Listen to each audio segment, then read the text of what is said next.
Okay, well, let's go ahead and get started. Again, thank you everybody for joining us both here at the PSC and remotely. My name is Sean Brown. I'm the Director of Public Health Applications here at the Pittsburgh Supercomputing Center, and welcome to our first MIDAS Mission Public Health Hackathon, which will be focusing on visualization of public health data. So as I stated on the website, and those that are remote on the WebEx should be able to see the website. I'll be pointing to some things that are there. One of the things that is very crucial in public health research is being able to visualize the data. It helps decision makers be able to see and understand very complex systems in a way that can't be done by looking at Excel spreadsheets and data tables. And so we're very excited about this opportunity to unleash our team's creativity to see what kind of visualizations you can come up with. We will have a demo of of a project that we're doing as part of our MIDAS Center by Jeremy Espino after I talk. But so the challenge of this, if I can find my mouse, there it goes. The challenge, I'm sorry, I clicked the button. The challenge here today over the next 2 days is for teams of developers to create prototype applications or visualization capabilities based on public health data. And that's really what we're asking you to do. I don't think we'll expect it to be very polished or very fully done, but we're really interested in seeing creative ideas, not just, it could be geospatial, it could be data visualization with tools like D3, mobile applications, novel algorithm development, but we're really interested in seeing very creative visual solutions to understanding public health data. So on the website, and all of you have access to this, we've we've listed a number of supporting materials. Our activity is sponsored by the NIGMS MIDAS Consortium, and you can see that their website is here. Those of you that have asked for it, or if you would still like it, you can still ask for it. Tom Maiden, our support specialist, is here. That's going to help us if anybody would like access to it. We have a cluster called Olympus, which consists of a number of AMD nodes, some with 256 gigabytes of RAM and some with 512 gigabytes of RAM of shared memory. So it has a very large memory capability for you to be able to use. This is using Linux, so you probably will have to be familiar with Linux. It provides a command line interface that you can secure shell into. So there is the link on the website if you'd like to get an account. I know some of you already have. I'd like to emphasize that it is connected by gigabit Ethernet at the moment. We will be getting an upgrade soon, it actually will arrive on Monday, that will upgrade our architecture to something called OmniPath, which I'll tell you about in a minute because Intel is one of the sponsors of this hackathon. And then we list a number of services that are being developed by our organization that may be of help to you. One would be the Apollo Library Services. This is a curated collection of epidemic disease outbreak data from published sources. It has a REST API implementation, and the key to this library is not only is it presented in a very nice looking web format, it is also you can also download all of the data from that library via JSON or XML, so it's completely machine readable and it can be imported into models. So we provided the website here and also the REST API documentation, and we'll be happy to answer questions as the day goes on if anybody would like to try to use that. Also, we have the Apollo Location Services, which is, I'm sure Jeremy Espino can expound upon this, but it is a service that helps define geographic locations around the world, whether they be temporal or spatial. And there are a seminar on YouTube that Jeremy has given about this service, and there's a REST API documentation for that, and that can be very useful if you're going to do any kind of geospatial visualizations. And then after that, what we have is a number of available data sets these are example data sets. If you have your own data that you would like to use, please feel free to do so. We are just providing a number of examples for you to use.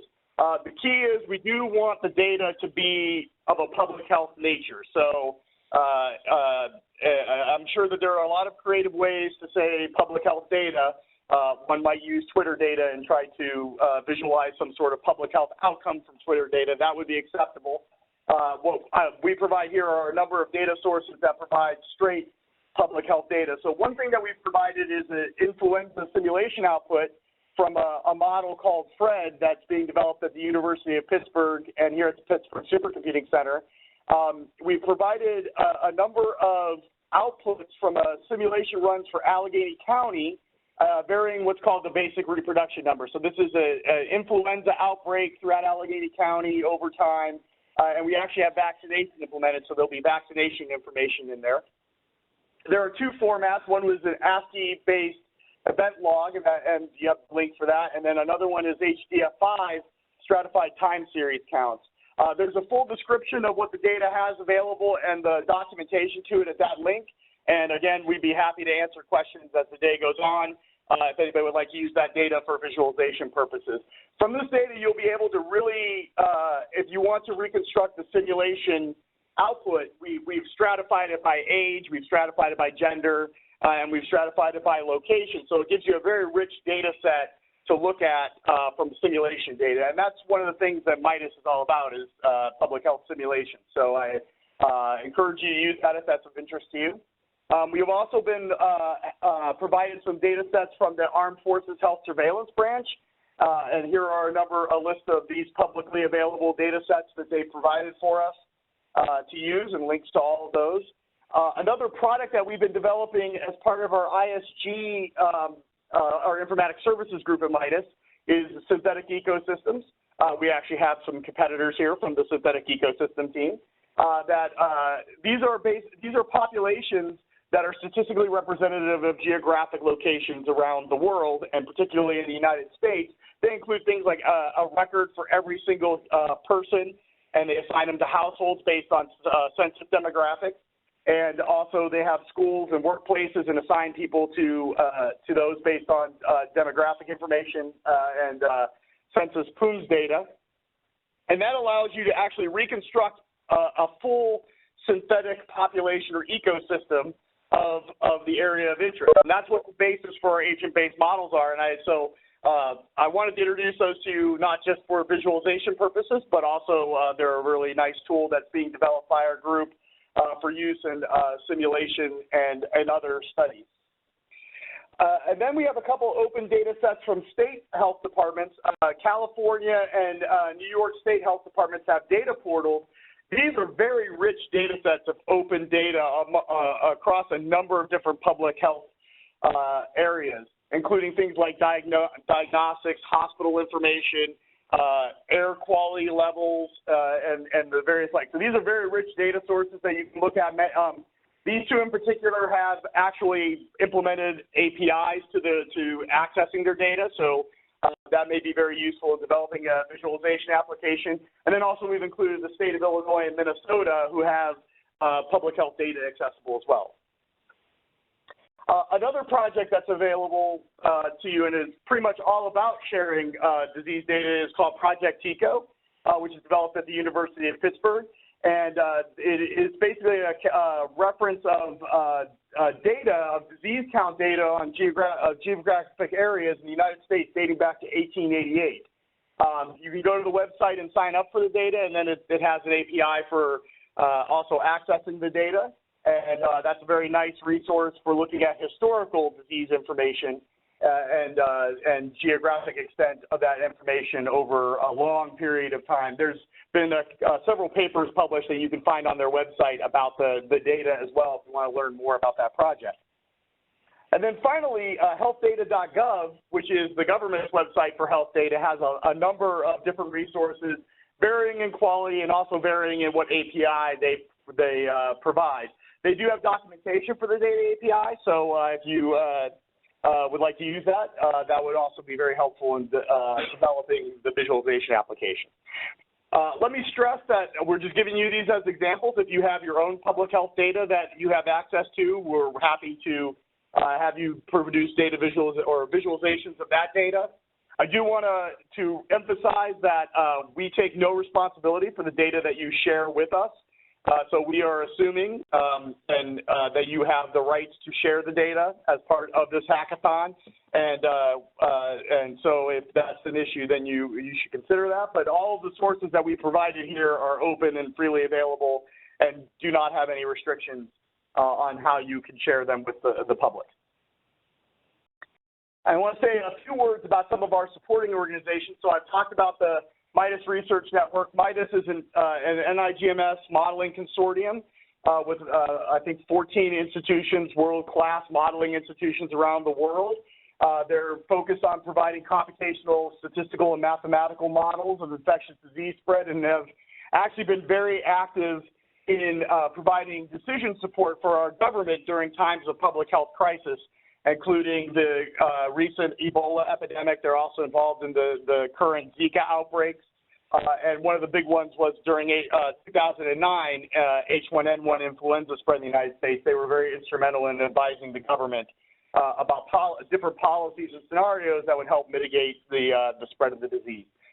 The website link is there. It's a very nice organization. If you're interested in public health modeling, I encourage you to visit our website and potentially get involved. They have solicitations for grants if you're interested. And just even knowing the people in the network, there are several people from the network that are participating in this activity. And it's a really the world's leading organization for computational modeling and public health systems. Mission 2.0 is the organization in MIDAS that I run and is directly sponsoring this activity. We're the colloquial term is we're the collection of developers in the MIDAS network. But what Mission does is collect the developers and provide training and resources for developers and customers to understand general capability. We hold monthly seminar series that allow MIDAS and other people around the world to inform us about their software development and best practices. And they're very informal, and if anybody would like to present at one of those, that is available.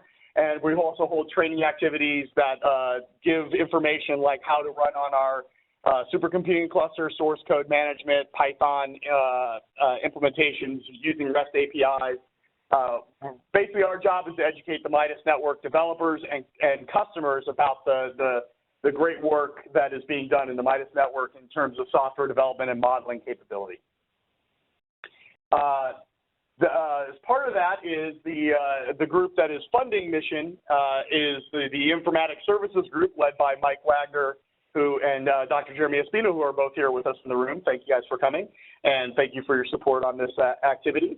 The Informatics Services Group is what's called an information technology resource for MIDAS, and we provide services and software development and Mission and a number of other things that are available to the MIDAS network, and that is gone to fund this activity, and we really appreciate the support and the project. And finally, Pittsburgh Supercomputing Center, where we are sitting, is the place that I work. It's a research center at Carnegie Mellon. It's a partnership between Carnegie Mellon University and the University of Pittsburgh. And we are basically a national resource for supercomputing and supercomputing related research. So just a few words about our judges. We have a very esteemed panel of judges for this hackathon. Bruce Lee, yes, that's his real name. He is actually a professor at Johns Hopkins University, not the deceased Kung Fu star that you know and love. He's an associate professor of international health at Johns Hopkins Bloomberg School of Public Health. He also is the director of the Global Obesity Prevention Center at that organization. They do systems modeling of obesity prevention in the United States and abroad. Dennis Bateman is the director of exhibits and theaters at Carnegie Science Center. If you ever go to the Carnegie Science Center, if you're local here, they do some wonderful presentations for kids that take science, the complexity of science, and make it understandable for a wide range of audiences. And he has a lot of experience in trying to decipher scientific information and make it visually appealing to people. So we're really excited to have him as a judge. Timothy Lant is Director of the Division of Analytic and Decision Support at BARDA, which is part of the Department of Health and Human Services. And as part of the MIDAS network, we worked a lot with Tim in providing decision support to the government. And Tim has graciously offered extended the invitation to all of the winners of this hackathon to join him sometime this summer at their new visualization center to present their work to the Department of Health and Human Services, which is a great opportunity to get your work in front of some people that matter.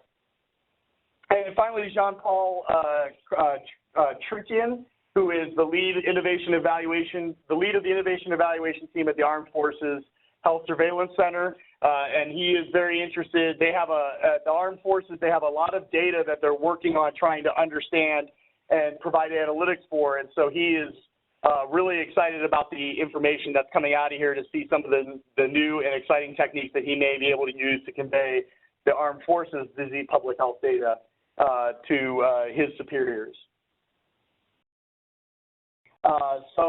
The requirements of the software are on the page. So the application should be visualization focused. It can do a lot of other things if you'd like, but we're really interested in how you visualize the data. That's really the key to winning this hackathon competition.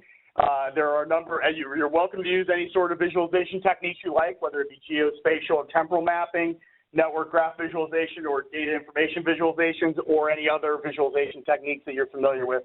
That would be interesting to and make the public health data accessible to a larger audience.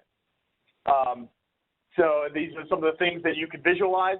Certainly not an exhaustive list, but we're really excited to see what you guys come up with. And we're hoping that you develop applications that are interactive, not just static visualization. So one of the keys to understanding complex public health data sets is the ability to be able to interact with them and move them around and understand different layers and slices of the data, and that makes for a much richer experience. So we're really excited for interactive applications that are available. So you all know how to enter because you already entered, and then listed on the website is the judging criterion. We'll be first meeting the requirements, so if you submit something that is not a visualization application, it'll be disqualified because it's not the focus of this hackathon. We'll be scoring on things like innovation, how novel is the visualization approach, the quality, how polished, how good does it look, is it easy, is it showing us the information in a way that is understandable, the usability, if it's interactive, how easy can people use the application. And then finally, impact. What is the potential impact of this visualization for helping people to understand public health systems? So I will pause there for any questions that anybody has in the room or remote. Just feel free to speak up if you have any questions.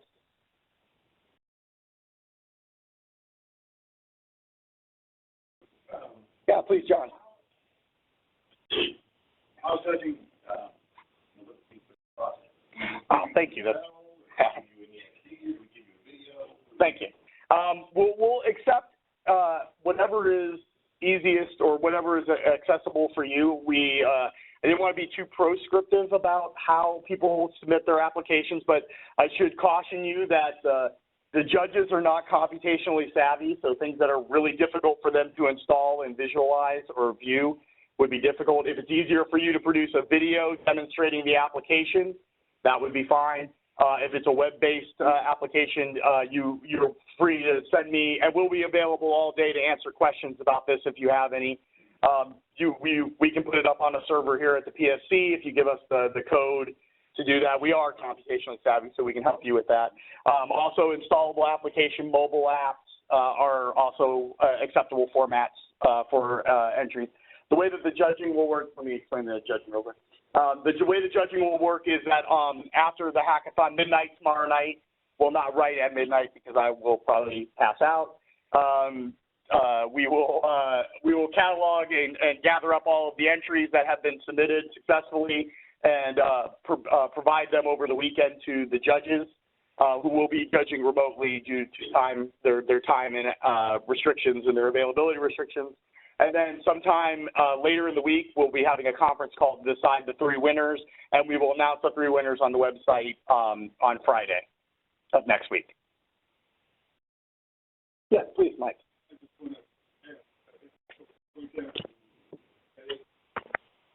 someone submits a video, the judges will have no basis to judge quality.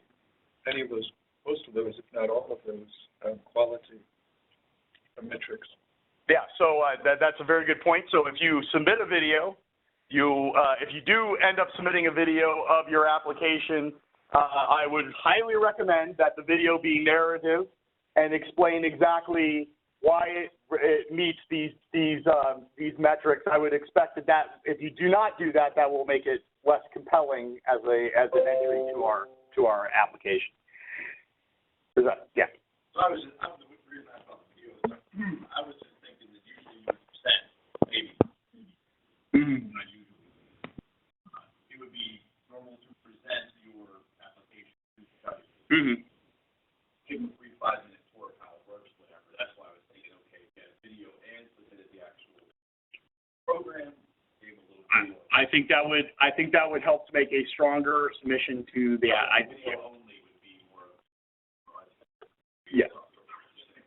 I would say that it is good, and I would encourage people to submit videos explaining their application with the submission, because that will make it more compelling and understandable to the.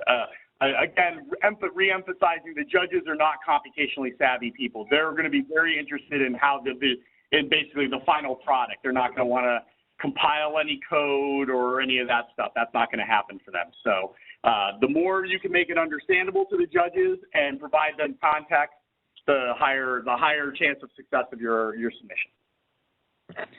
So Sean, we could potentially upload the video on YouTube and send you the link. Absolutely, that will be absolutely fine. Oh, okay. In fact, that's probably the easiest way to do it. Okay. Any other questions? So just confirming, so there are no live demos, right? There will be no live demos due to the judges not having the availability to do that. So if you do provide a video with it, that would be a really good way to demo the software for them. Okay, thank you. Any other questions? And I want to mention that this WebEx will be open all day. So if remote teams have questions and would like to get on the WebEx and discuss them with the organizers, we'll be happy to do so. I would recommend sending an email through the website. I'll be checking my email all day. Basically, I'm the person that will get the email. So we'll hop on the WebEx and discuss anything you guys would like to discuss with us. Okay. And for submission, is there like a form or something to submit the final entry? There is a mechanism on the website to provide submissions. Also, email you are welcome to email the submission to me as well. Okay. If there are challenges with that, then please let us know, and we'll figure out how the best way for you to get us the information. Okay. Is there questions? Okay, well then, if there are no more questions at this point, I'm going to go ahead and turn the program over to Dr. Jeremy Espino, co-PI of our Informatics Services Group, who's going to tell us about, he's going to give us a demonstration of some of the visualization work that he has been doing as part of our Informatics Services Group. So, I have, you the presenter? Oh, I'll just stand up. Yeah, the camera and the sound is right there, so that's probably the easiest.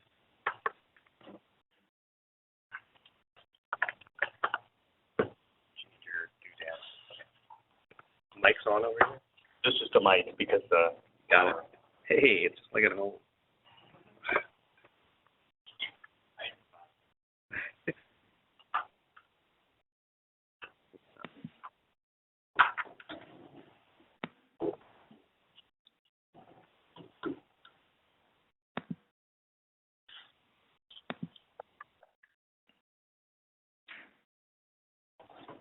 and then I am the presenter.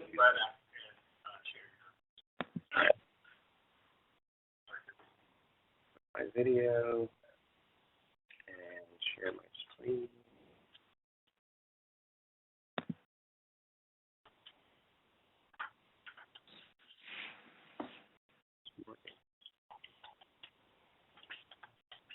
Thanks, Sean, for the introduction. I want to first introduce the team that created this particular application, which is called Epi Case Map.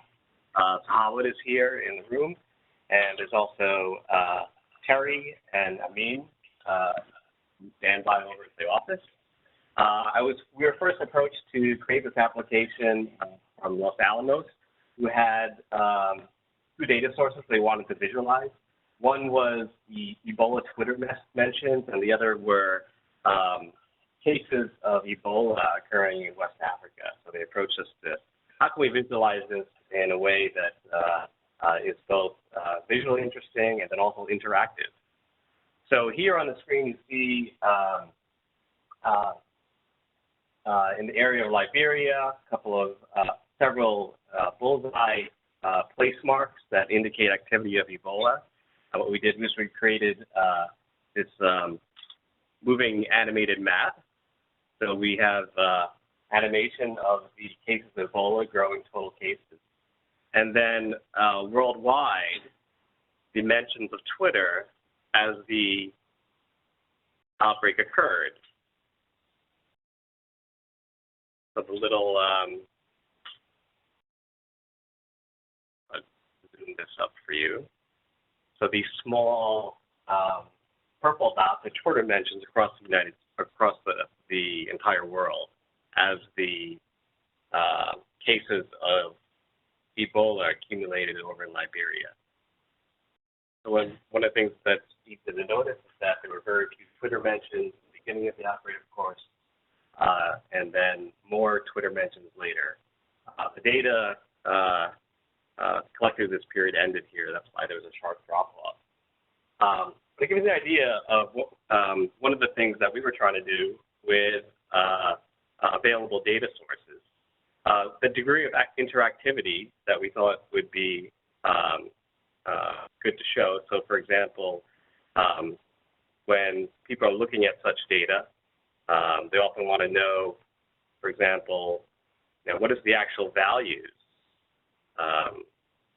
of the behind the data that they're visualizing. So provide that ability and view them in time. We also provided the ability to import data very easily. So for example, all of the data behind here is stored in a database. Of course, in the short amount of time that you guys are performing your development in the next couple of days, probably won't have enough time to do all this, but we've had time to work on this, where all of the data behind what you're seeing here is both editable, browsable, searchable, and annotated in a way that you can find it.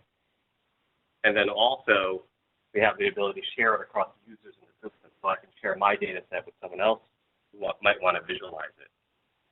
One of the things that I think would be neat is that these visualizations that you're creating,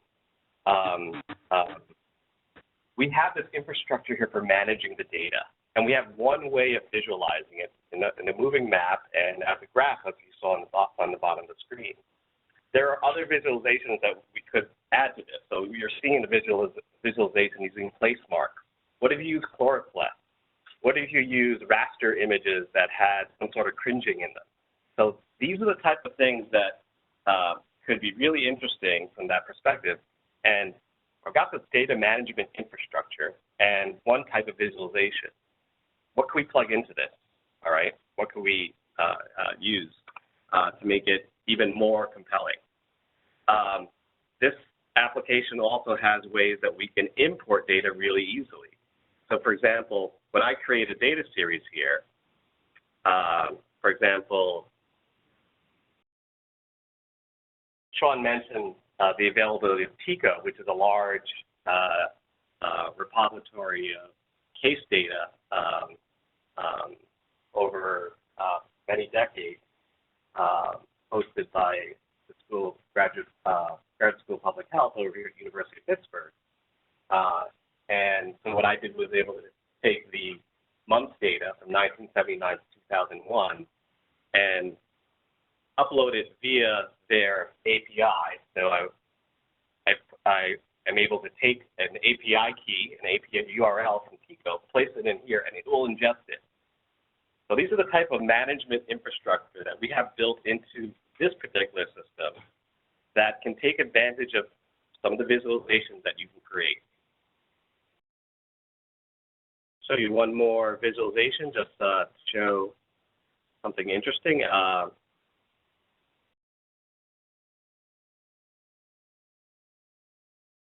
John Vander pointed this one out, kind of neat. But rodents and vacant buildings in the city of Chicago, where even at the street level, we're talking about John Snow type work, like moving the pump. We could take a look at data in this way and animate it and see how that develops over time. All right. So think about your visualizations from the point of view of how the data can be not only visualized but also in temporal manner, and then its interactivity. There are good plugins for doing interactive maps these days, and graphs, and other things that you'll come across. And certainly all the data sources that Sean had mentioned in the very beginning might make other compelling visualizations that we have not thought about. Any questions? All right. Thanks a lot. You need 5 minutes? Yeah. No. Do that thing. Yeah. Okay. So one last thing before we start hacking as teams, I want to mention our sponsors who have been very generous with their donations.